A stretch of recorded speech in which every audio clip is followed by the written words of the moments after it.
એક નામથી આ જમીન તારો ગહન છે તારી ગતિ, એક નામથી આ જમીન તારો ગહન છે તારી ગતિ, તો કઈક જન્મના દોષ કાપી મહારાજ આપો સન્મતિ। પ્રાર્થના એ નિત કરે પિંગલ દાસ જાણ નિભાવજો, પરિબ્રહ્મ પ્રીતિ પાળવા હવે અંત વખતે આવજો। સાહેબ માણસનો અવતાર મળ્યો હોય તો જિંદગીમાં એવું કામ કરી જવાય કે દુનિયા આપણને યાદ કરે। બાકી તો ઘણા એમ કહેતા હોય કે આ ભજન, આવા ભજન શું કરવા હોય, પણ એને કોણ સમજાવે કે તારી બે પેઢી પછી ત્રીજી પેઢી તને નહીં ઓળખે। ખૂણામાં ફોટો ટીંગાતો હોય છે ને ઈ હુકો હાર એની સામું કોઈ જોઈશે નહીં।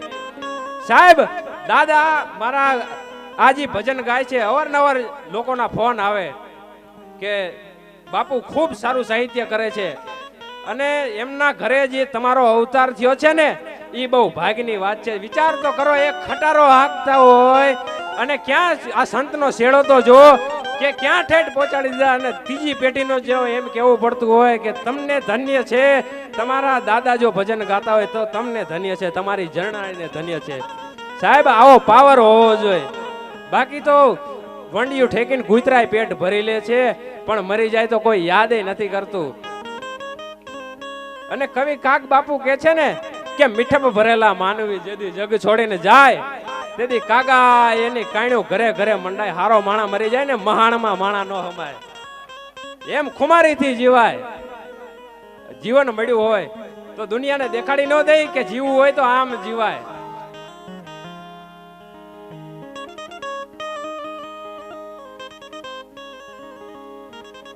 અને જીવન રહ્યું ને એ આદર્શ થી જીવો તો જ મજા છે હો। ભગવાન રામે લક્ષ્મણને એમ કીધું કે ભાઈ લક્ષ્મણ કે આદર્શ વિનાનું જીવન વ્યર્થ છે, હે કે આદર્શ વિનાનું જીવન વ્યર્થ છે।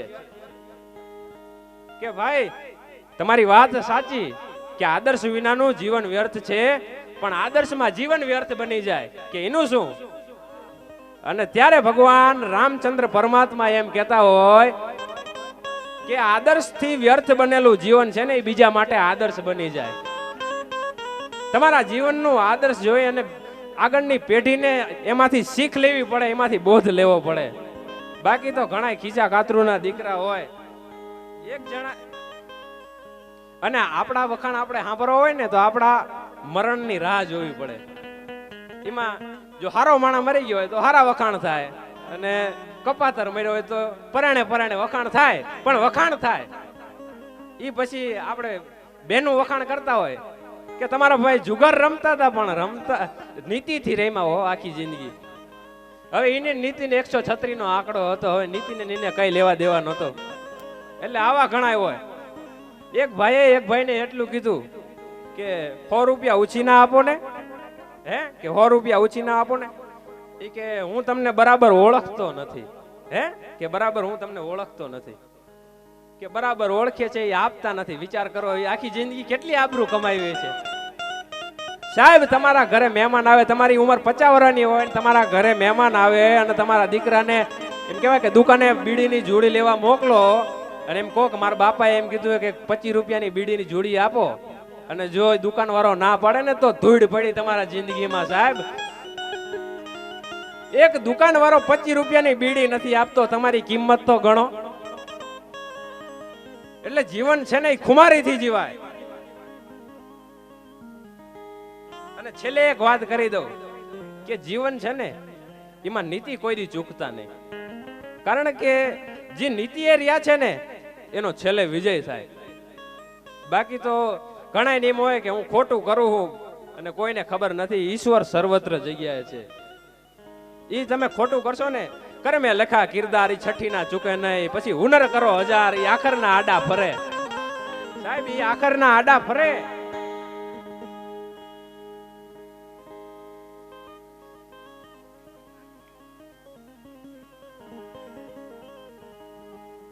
અને સારા સંતાન માટે જનતાઓનો મોટો ફાળો છે હો.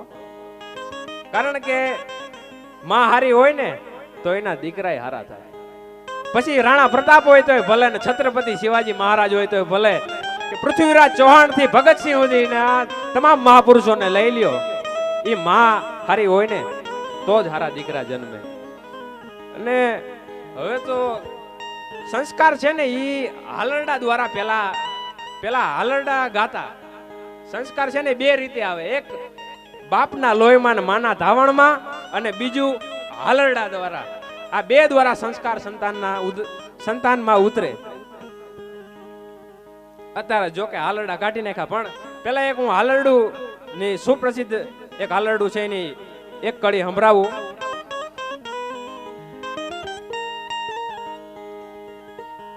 આજ હી ચોડું એ હાલરડે ઈરની દોરી, એ દીકરો મારા ઘરની મૂડી, એ હાલરડે ઈરની દોરી, એ દીકરો મારા ઘરની મૂડી, એ વાડીમાં હાગનો હોટો મારા દીકરાનો જીવ છે મોટો.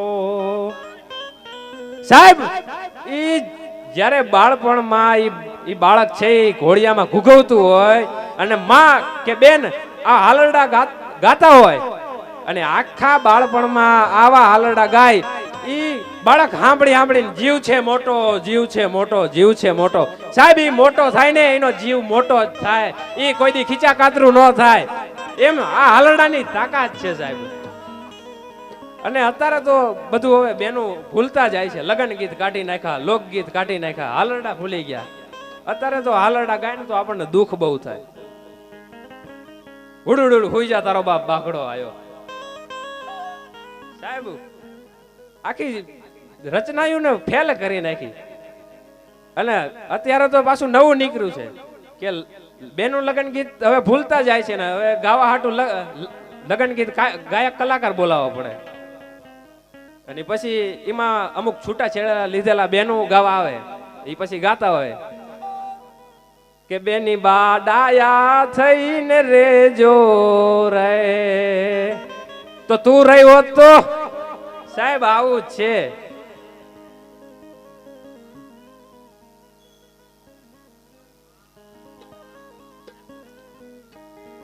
અને કવિઓએ એક અન્યાય બહુ કર્યો કે માં માટે જેટલું લખ્યું ને એના કરતા હાવ એટલે હાવ થોડું બાપ માટે લખ્યું. બાપનું વર્ણન તમે જોવો તો સાહિત્યમાં હાવ થોડું. પણ આપણા ઇન્દ્ર ભારતી બાપુએ જે બાપ વિશેની જે રચના બનાવી છે એની ખાલી બે કડી તમારી સામે ગાઉં. ઘેરો એ વડલો ને ઘેરી છાયડી લો, અને ઘેરા કુટુંબમાં મારો બાપ રે મીઠો છાયડો ઈ મારા બાપનો રેલો. આંગળી એ પકડી તી મારા બાપની,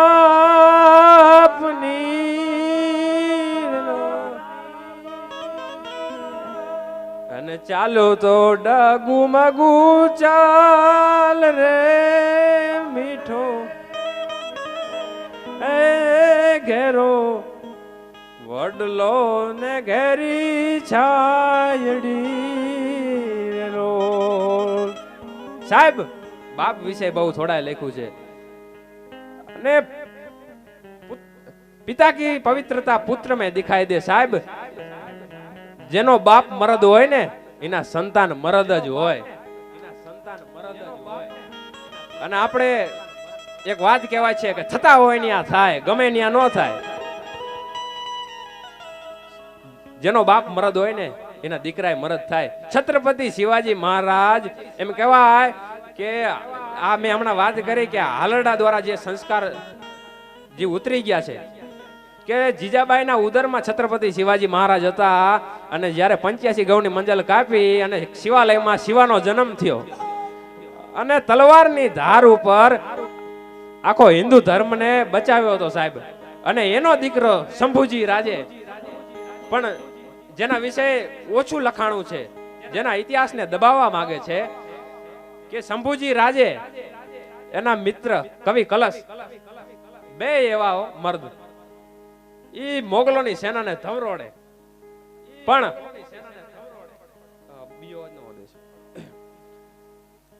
અને એકવાર અંદરનો માણા ખૂટી ગયો અને બે હાથ આવી ગયા અને ઔરંગઝેબની સભામાં એમ કહેવાય કે બેને હાજર કરવાના હતા અને સભામાં બેઠે બેઠો ઔરંગઝેબ એટલો બધો હરખાતો હતો કે આજ મારે જોવું છે કે શંભુજી રાજે આવે, શિવાજીનો દીકરો મને જોઈને કેમ ધ્રુજવા માંડે અને એને મને બીતા જોવો છે. અને સાહેબ બે હાવજ વયા આવતા લોટાની બેડિયું પડી ગઈ હતી અને જેમ ડગલા માંડતા જાય ઠણનાક ઠણનાક ઠણનાક એમ કહેવાય કે બેડિયુંનો અવાજ આવતો જાય અને સામેથી બે હાવજ વયા આવતા હોય. અને આ દ્રશ્ય ઔરંગઝેબે જોયું. ઔરંગઝેબથી બેહવાનું નહીં. જેમ જંગલમાં વનનો રાજા સિંહ એમ કહેવાય કે વનરાજ લટાર મારવા નીકળે અને હાથી જેવા હાથીના ટોળાને જો ભાગવું પડતું હોય એવી દશા થઈ ઔરંગઝેબની. ઊભો થઈ ગયો, રાડું નાખવા માંડ્યો કે ઇસકો કોઈ બતાવો, આને કોઈ કહો કે હું ઔરંગઝેબ છું, હું એની શું હાલત કરીશ, આ મારાથી બીતો કેમ નથી. અને ત્યારે શંભુજી રાજે એમ એટલું જ કીધું કે તું નહીં, તારી 7 પેઢી નહીં, તારી કદાચ 70 પેઢી ભેગી કરીને તોય શિવાજીના દીકરાનું રૂવાડું ખાંડું ન થાય. સાહેબ જીજીબાઈ મારી દાદી છે અને છત્રપતિ શિવાજી મહારાજનું લોહી મારા નસોમાં દોડે છે. તારી તાકાત છે કે તું મને ધ્રુજાવી એક.